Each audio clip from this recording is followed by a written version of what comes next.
How to fix iPhone 16 Wi-Fi keeps losing connection. Hey everyone, in this video we'll learn how to troubleshoot and fix your iPhone 16e if it keeps losing its Wi-Fi connection. Step 1. Toggle Wi-Fi off and on. The quickest fix is often to simply turn Wi-Fi off and then back on. Go to Settings, Wi-Fi, and toggle the switch.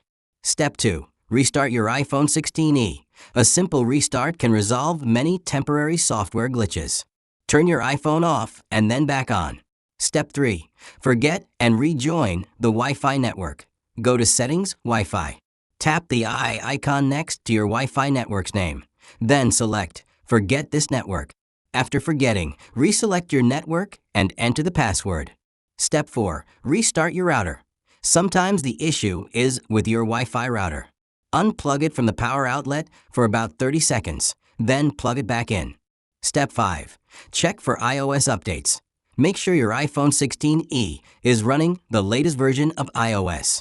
Go to Settings, General Software Update, and install any available updates. Step 6. Reset network settings.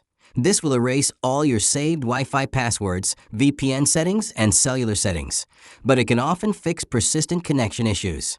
Go to Settings, General Transfer, or Reset iPhone Reset network settings. You'll need to re-enter your Wi-Fi passwords afterward. Step 7.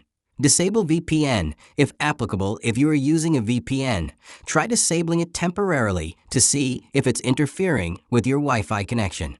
Go to Settings, VPN, and toggle the status to off. Step 8. Check Wi-Fi Assist. This feature can sometimes cause issues. Go to Settings, Cellular, or Mobile Data. Scroll down and turn off Wi-Fi Assist. Step 9. Check router firmware. Ensure your Wi-Fi router's firmware is up to date. Refer to your router's manual or manufacturer's website for instructions on how to update it. Step 10. Disable private Wi-Fi address. For your home network, you can try turning off private Wi-Fi address. Go to Settings, Wi-Fi, tap the eye icon next to your network, and toggle private Wi-Fi address off. If the problem continues after trying these steps, there might be a more significant issue with your iPhone or your network, and you may need to contact Apple support or your internet service provider. Thanks for watching. Don't forget to like and subscribe to see more content like this.